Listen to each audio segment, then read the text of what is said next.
Are we good? Do you have everybody back?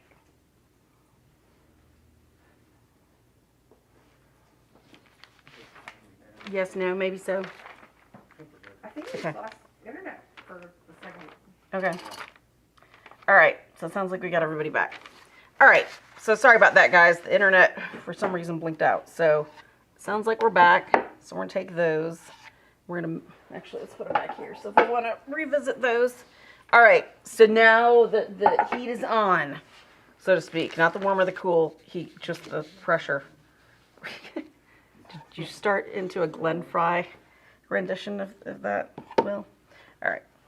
That's okay. He fixed it, so we're going to allow you to have it that one time. All right. So this time we're going to do the violet and yellow, guys. Purple and yellow. I'm putting new colors out because I kind of made a mess and mixed everywhere. So I don't want things to be cross-contaminated, but you guys don't have to do that if you've got it a little more under control. I usually work on a much bigger palette than this, but keeping it all in line for everybody to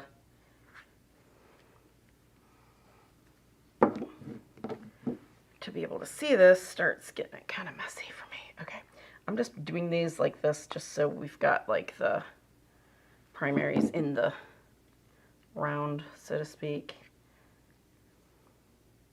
All right. So we've got the magenta red, we've got the, and you know what? Well, I was gonna say, maybe we should play a trick and see if they can determine which one's warm and cool, and I would just paint them wherever. But maybe we don't want to do that. Be like a test.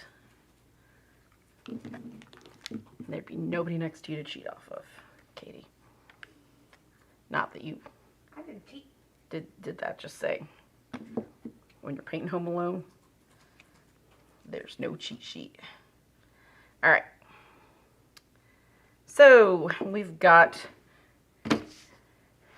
we're just going to do this. We're going to try and see what these colors look like. So this time I'm going to paint on two separate ones with those two separate groups of colors that we used, okay? We did warm and cool, but you could see how that could interchange, right? Depending on what the color scheme is you're doing. So right now we're just going to make a nice violet. And do you think we should just do violet and yellow on the different, do the yellow, the cups yellow and the background's violet to see what the difference is, yeah, so that it's the same? Okay. All right, because this phthalo is not going to make as nice, and this red are not going to make as nice as of a violet. So I'm just telling you now, because they're not a, this is going to be the part where it's going to make the most sense with that color mixing. Because violets are really hard to achieve. This is taped down. I'm just going to slide it down a little bit. So it's easier for them to see the color. There we go. All right, good. All right. So we're going to keep that group that we had, the two separate. Do that. So that's your line. All right. So let's make that violet. You can pick whichever one of those ones that you've got the colors that you can play along. Just play along. So red and blue are supposed to make violet, right? So remember, phthalo is super strong, so we don't want to add like a whole ton of it. I might have already shot myself in the foot. And no, because that looks kind of reddish. All right. We're going to grab just a touch more. All right. Now, that just looks like, I don't even know what, right? So the best way to tell kind of what violet you've got is add a little bit of white. Now see how those two colors make kind of more like a dirty brown violet. These are not really good, crisp violet colors.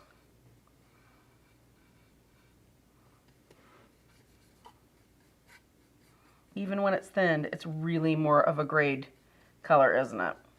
And that's part of that is because this is a cool green, or a cool blue that's got that kind of more green undertone. So it is not going to make as successful of a violet. And this red, because it's a more orangey red, is not going to make as successful of a violet either. So, which once we get this on, we'll kind of try the two opposite ones together and just see. It's still not going to turn out as well, but I think that'll make more sense for people to kind of see.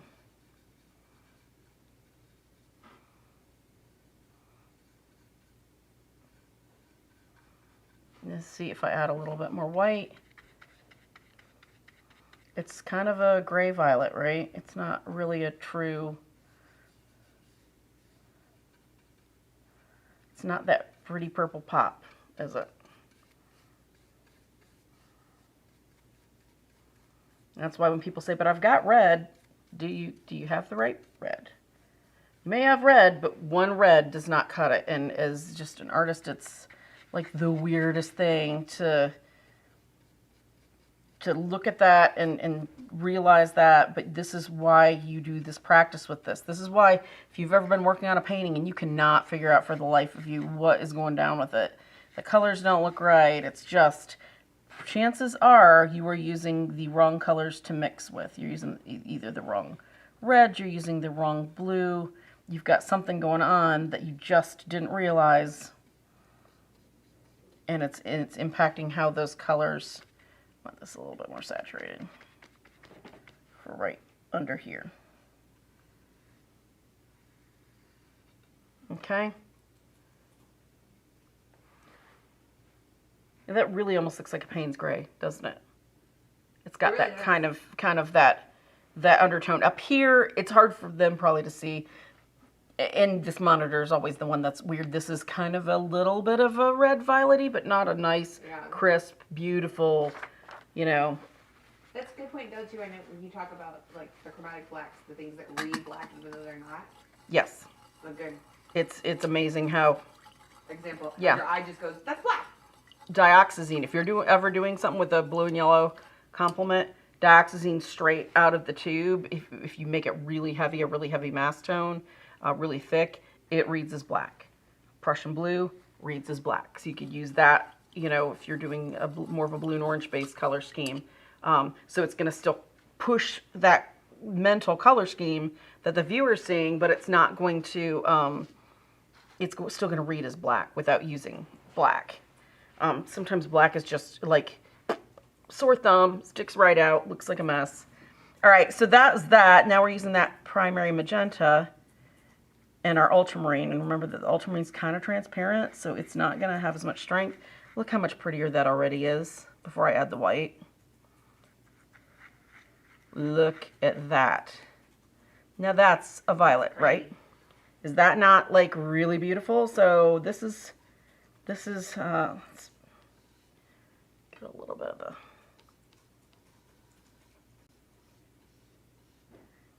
now see what I'm saying about how a reddish blue is going to make a violet better, and then I've got a more of a kind of a magenta, which is a reddish or a bluish red, right? More violet undertones. That makes that color.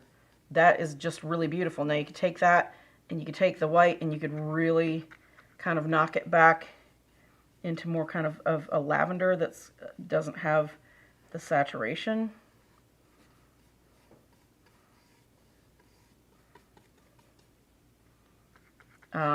You could even add a little bit of that brown to knock it back just a little bit, just a tiny, the tiniest little touch. We're gonna get, this is flicked some stuff on here. This is gonna be an interesting, when we add the yellow, hopefully it'll absorb quick enough. Just pretty. You can see there's more blue in this, right? There's more red over here. I'm gonna do that purposefully so you can really see what the two differences are. See how that's much more kind of a reddish, a grapey color without the blue. So this is more of a reddish violet. The other side's a little bit heavier on that blue, so it's more of a blue violet. Add a little white so you can see the difference.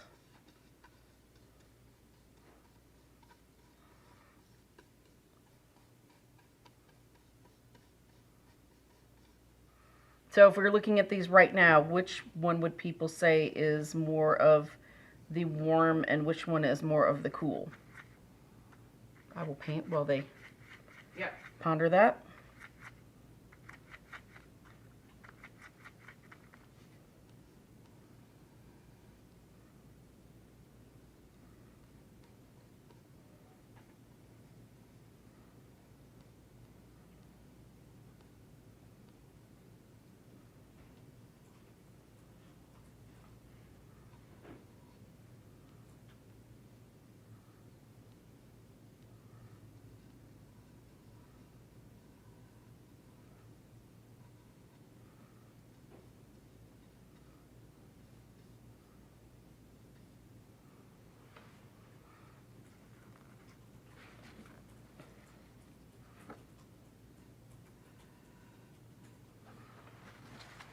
Have they decided?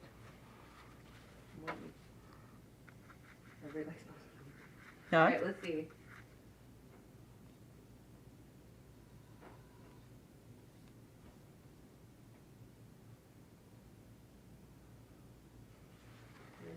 Facebook saying right is warm. Yes. Facebook would be correct.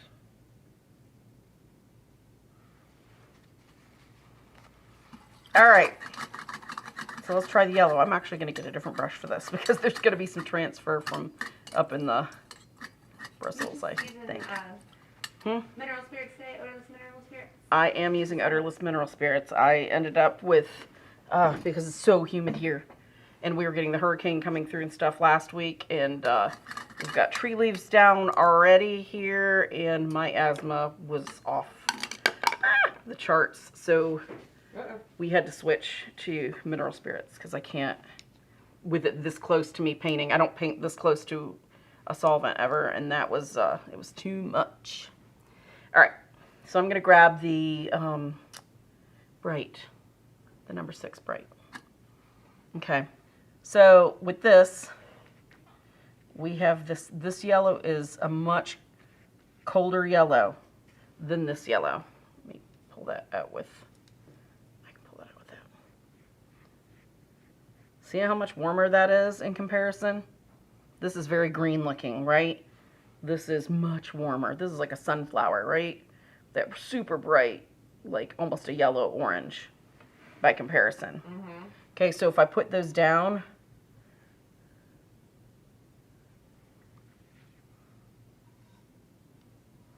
this is full, straight out of the tube saturation. I just want you to see that that's I'll mess with it in just a minute, but right now I just want you to see how hot that color is. Okay. All right. And then we're going to put that yellow on and see how it plays against that kind of, I mean, this violet's useful for some things. It's especially if you're wanting to tell a story with something. You can also see with these how much more opaque that cadmium is versus this lemon. I'm having to put it on pretty thick to cover up that little bit of the oil pencil. Now see how much cooler that looks? It's still a yellow, right? And yellows are hot, right? That seems like what everybody thought last week. And they're like, I don't understand. Reds should still be hot. Yellows should still be hot. No, this is very cool green. And when it's added against cooler colors like this, it makes it kind of that temperature shift. It makes it look even more cool than it probably could be. The left one definitely looks like it was in the moonlight, that cooler light.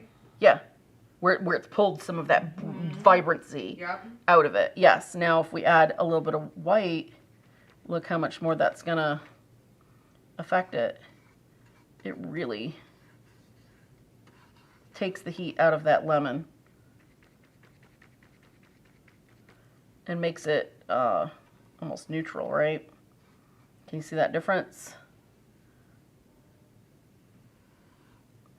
Right now I'm just painting to get the paint on. I'm not sure how much more time we've got, so I'm not really concerned about making this look like the shadows and stuff. I just want you to be able to kind of Like 5-10 minutes left. Okay, good. We lost a few minutes there. Yeah. We'll make up for it. Okay.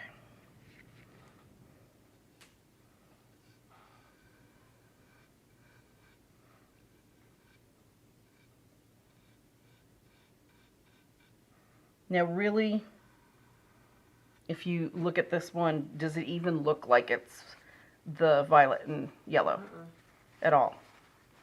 Now. Although I'm really digging the dark violet, almost black. But see, I love that. It'd be a great black. Beautiful. It's a very neutral. But completely different than the other one. Very different. Very, very different. Okay?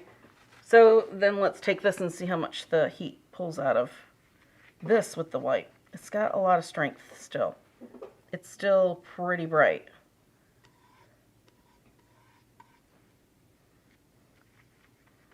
and we're adding way more white. But also remember, that lemon is kind of a semi-transparent, which is stuff that we've been talking about lately too. Remember the transparent versus the opaque and what the difference is going to be? Since this yellow is very opaque, adding white to it doesn't alter it as much. You have to add a lot more white to it to lighten the color as you do to a transparent color, because then the white really takes over super quick, right?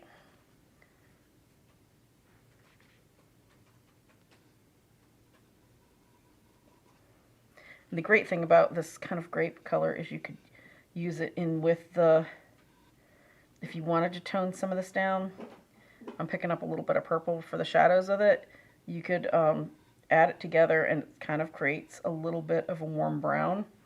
So you can use that. Pull that over here. Look how this almost looks yellow ochre. Look at that. Oh, it really does. You can use colors to make an ochre if you're out. I mean, it's not a true ochre. It's not an earth-based ochre, right? A mineral-based. But look at that, how you can almost make with a little bit more of the reddish violet and that cadmium yellow. I'm going to take this clean brush and I'm going to pull some of this over here. Look at that. How close that is. Did it blow your mind, Katie? Did I? Wow. I love color mixing. But it's how much you can gray stuff down. You can use really weird untraditional colors if you do these practice studies and you learn and you learn. That's as close to the Schoolhouse Rock as I could come up with an art supply jingle, and it really sucks, but it's okay. See how that kind of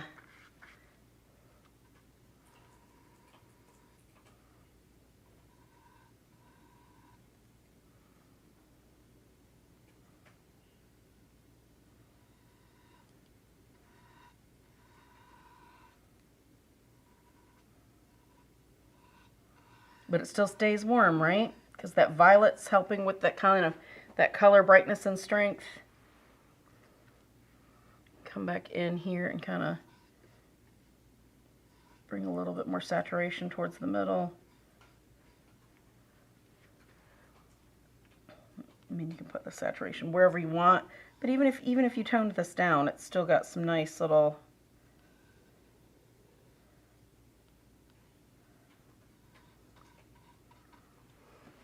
Now, which one of these paintings has more strength to it? That, you know, what's going to have more of an impact on a viewer between the two? It really depends. It depends on what you're wanting to say. Do you want something to look like it's like late? Do you want something to look like it's very harsh lighting? It's very fluorescent. It's a, you know, a very depressing bar at 2 a.m. Under fluorescent lights. This is going to be the color scheme you're going to want to go with, right? Of the two, it's still yellow and violet. It just looks very different. If you want something that's sunny and warm that makes you think of like a, you know, a summer morning at like 6:30 in the morning as the sun's coming up and it's, you know, you're having coffee out on a boat dock or something like that, this probably is going to be, of the two, the one you're going to want to go with, right? So it's how those colors play and relate to each other. This is why you really want to try to do this practicing not on your final painting, because if you were planning to make a painting with a lot of violet and those are the only two colors you have, you don't have a violet, but sure, you can mix violet because you've got the primaries, right? That's not going to be helping you. Not going to be helping you. This is something you should have known already before you started that painting, and you're trying to meet that deadline because it's Christmas and you promised Aunt Edna you were going to make a painting of, I don't know, something purple for her, right? Aunt Edna is difficult. We know that. What? I don't have an Aunt Edna, but... All right. Any other questions?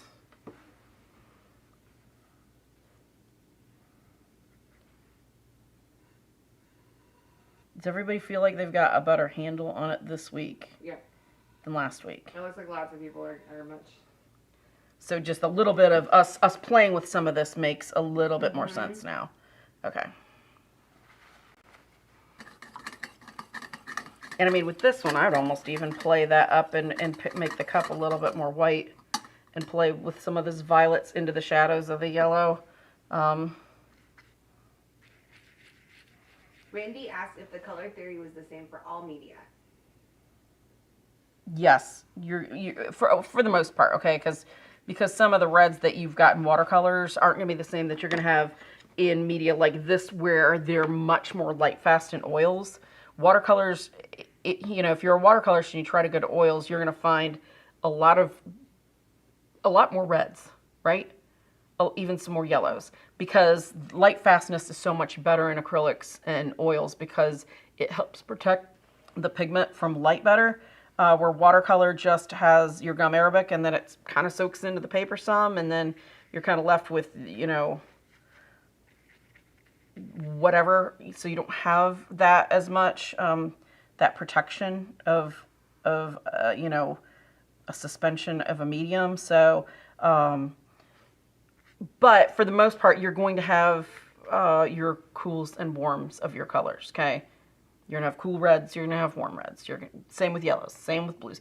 Same with anything. A red violet, like if this was just you know, a little bit darker, that's a red violet. A red violet is a warm violet, right? A blue violet is a cool violet. So in any medium, you're going to have those warm and cool colors, and you need to be able to play with them to kind of determine how mixing is going to work best. I think that was a lot of the confusion last week, is everybody was comparing color to color, not right. Warm and cool. Well, and that's why I had to go back through all the questions that we had and be able to kind of see where. And it seems like people were we kind of got back on the track at the end with the looking at the color and guessing what liquid would be in what, just for the feel. So yeah, that was a great. So yes, so if this helped you, or it's starting to open your eyes, and you missed those other episodes, definitely take time out of your schedule to go back. We even had some people say for some of them that they, even though they thought they knew, they didn't know as much about it as they expected, and it really helped them kind of. Or it's been a while. It's been a while for all of us. Been out of school a long time, and I'm not even going to say how long. And sometimes we'll do episodes where I'm like, oh yeah, that's right. Just because it's been a while, especially a medium I didn't use in school, you know. So it's always good to kind of go back through things and revisit, you know, some of the kind of key points about it. And for color, it's always good to go back and revisit. It's always good to play with your color and be able to kind of work with it and have some time where it's practice. And everybody hates that word. Oh, but everybody likes my work and blah, blah, blah. I don't care how much everybody likes your work. If you're a middle school basketball player, you aren't Michael Jordan just because you touched a basketball, right? How did somebody like that get to be as great as they did, right? It's that repetitive over and over until it just becomes second nature. And color can do that for you. Just like drawing skills. Color can do that for you. Color can be just as intuitive and natural as drawing with enough practice. So regardless of if you're selling work, if your color isn't your strongest point, you know, go back and practice. Find new things that kind of turn you on for color and you know, really let yourself experiment some. It never hurts, right? And it's fun. And it's a break. Anytime you've got, you know, your artist block. The cup doesn't have to look right. You know, you can do whatever you want. Pick something in your studio and do it. You can do it. You can gesso extra paper that you've got and throw the stuff away later if you want. It's practice, so it's irrelevant if it's, you know, around in 100 years, right? So, but make sure it's the same paints that you're used to using. Don't get colors that are student grade from somewhere because you don't want to waste your good paint. You don't have to put as much out as I do. I do that because it's easier for me to see, to reach, and and to blend and for you guys to see it on camera, you can always add more to your palette if you need to. So, but always take that time with the products you're actually using when you do your final art so that it's the exact same. So there's that transfer over of the exact same colors and how they work together. Okay? And I know, yes, you're wasting a little bit of paint, but isn't that wait? It's well, you feel like it.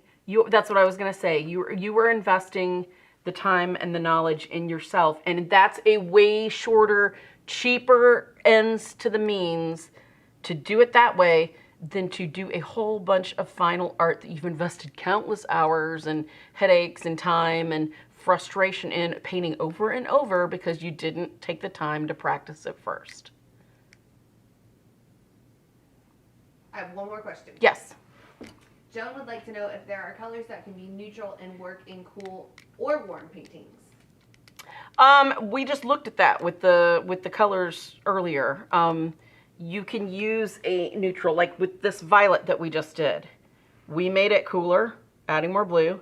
We made it warmer, adding more red. You could play this up and make it even more red, right? You could cool this down and make it even more blue. I mean, if I took this blue, get up a little bit better.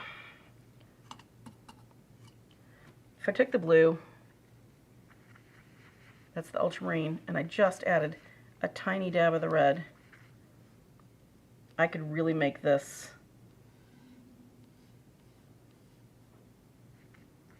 I'm just putting in enough where it's making it violet, but see how much more blue that is? Right? It's violet, but it's along the more of the lines of the blue, and I can actually, let me just put more on there. Because this ultramarine is almost a blue-violet to me. They're ultramarine, and I love, that's one of the reasons I love ultramarine from different brands. I have probably 5 or 6 different brands of ultramarine that I use in oil, and it's because of how each of them, there's a cool, some people make a cooler one, some people make a warmer one, some people make super violet-y ones. So, so see how much cooler that side is than this side in difference, right? You can even just see it on the palette. See how that's straight blue? Yeah. That's a straight magenta. You can see those mixes in between, right? Warmer on this side, cooler on that side. And you can do the same with, you know, your yellows are going to be a little bit more difficult. Something that's an opaque, like the cadmium, you can get a cadmium yellow light and it's going to be more green. That would be what I would say to work with if you're really wanting to play harder with the yellow and get cool and warm variations. You're probably going to need a more opaque color because it'll be easier to do that mixing with. But because the phthalo blue is super transparent, because this yellow is semi-transparent, and then that red is a little bit more transparent, those work really nicely together when you make strong colors other than that violet. Because it's a green, blue, and it's an orange, red, and those two don't go that well together. And you know what? Let's show. So this is our ultramarine. I said I was going to do this.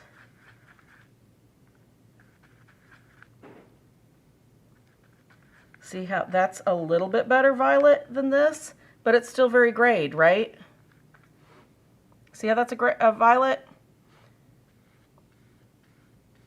But look how gray it is. It really blends into with that gray of that paper. I just added a touch of white, so that's got nothing to do with it. There's no black in it. But that red doesn't mix well with that. This red is a really good straight up, like you want a mass tone of red where it's just the red itself and you want like some fire engine pop for something. Ta-da, that's great. It makes great pinks. It makes great oranges. It's not really successful because it's so hot of a red with making cooler colors like a violet. Okay, so let's try this, the phthalo, okay, that's way too much, with the magenta and see what this makes for a violet. Just for, and just cut me off if we're getting too far into this and we need to. Yeah, not too much longer. Now see, that makes not the worst violet. It's still not as clear and pretty as this one is. But look how that's better, right? That's because of that magenta red. because it's a very violety red. It's so violety, it can overcome, and I just picked up a tiny bit of the phthalo because that's all you need from that. Picked some up and took too much and wiped some off. But that tiny, just touching my brush, and that's what you don't get with a palette knife, I feel like, when you're mixing small amounts of color. You don't get that feel of how much is too much and how much is not enough, and it's a lot easier to wipe it off of a brush than it is a palette knife. And palette knives transfer a lot that you don't realize. But you notice I'm always wiping my brush, but look how pretty. I mean, that's not bad. It's, I think, a more neutral violet, don't you? Than with the magenta and the... Yeah, it's pretty. But it makes a really nice light purple, right? Was there any other color anybody wanted to see, or does this make a lot more sense now? With that's why I saved the purple and yellow for last, because that's kind of the trifecta of how primary colors don't work together. And I purposefully, that was why I purposefully picked the colors I did to work together, to show that they're not always going to be very successful. And by the same token, you're not going to get a really nice light yellow out of this because it's impossible, because it's such a sunshiny yellow, you know. But with those violets, you don't want this lemony yellow. This would look how green that looks with it. How much it blackens the violet, it like darkens the violet. It's just so screaming bright, which it's in a place where you want that to happen, and you want it to be kind of unsettling because of how green that is. Or you're going to use red violet, and that'll really bring out the red in the violet because of the green, right? There's a time and space for it, but to me that's not going to be a good mixing color with those two. All right. Do we feel more knowledgeable now? Do we have do we have a better handle on all this? All right. So next week, it's going to be very exciting. If you've ever used any of the Silver Brush products, we are actually going to have the founder of Silver Brush via Zoom, Dee Silver, who is known as the Brush Lady, who is a master brush maker herself. She is going to go over fluid media brushes and how to select them. So if you work and this is information that, okay, so you don't want to buy Silver Brush, it's still information because of the brush styles and the hairstyles that you can take that really valuable knowledge from somebody who is an expert. Like, she's going to make me look like I kind of know a little, and she's going to know, like, over here. So you can take all that knowledge and then apply it to purchases for any brand that's got the same style and the same kind of the same style design and the same style hair. So so if you work with inks, if you work with fluid acrylics, if you work with watercolor, if you work with like watercolor gouache or even acrylic gouache where that's thinner, she's going to go over brushes that are perfect for those types of media, okay? And even some of them, if you work in oils and you work with a lot of thin glazes and stuff, some of these, if you work flat or if you're doing really super tight detail work where you need those shorter handles, are applicable to oils as well, okay? So that is next week. YouTube viewers, you are going to have to either watch this on Facebook, because Zoom can only be done to Facebook, or wait for it to be uploaded. Will be kind enough to upload it after the fact, and it should be up within 24 hours, usually much less, but we just say that because you never know what the time difference is going to be any given day. So if you want to watch it live with us and be able to ask Dee questions, you will have to do that on Facebook. You don't need an account. You can go to our Facebook page because it's public, and you can watch that. But I think to ask questions, they do have to have an account, don't they? Yeah, you have to be logged in to chat. Okay, so... but at least you'll get to see it live. So that is next week for JL173, and she's going to show, I think, 5 or 6 different lines of theirs. So I'm really excited about that. So that will be what we'll be doing next week. So thank you guys for watching. Hopefully you learned stuff. I will try to get back to all these comments and just see if anybody just really was super struggling with it and didn't get it by the end. Go back and leave a recent comment after the fact, because I always go from the newest to the oldest, because sometimes people will say, Oh, now I get it. Great, thank you. So then I know I don't have to answer it later when I roll down to the first bit of confusion. Okay? All right, guys. You guys stay safe, stay creative. Practice makes perfect. Okay? We'll see you next week. Bye-bye.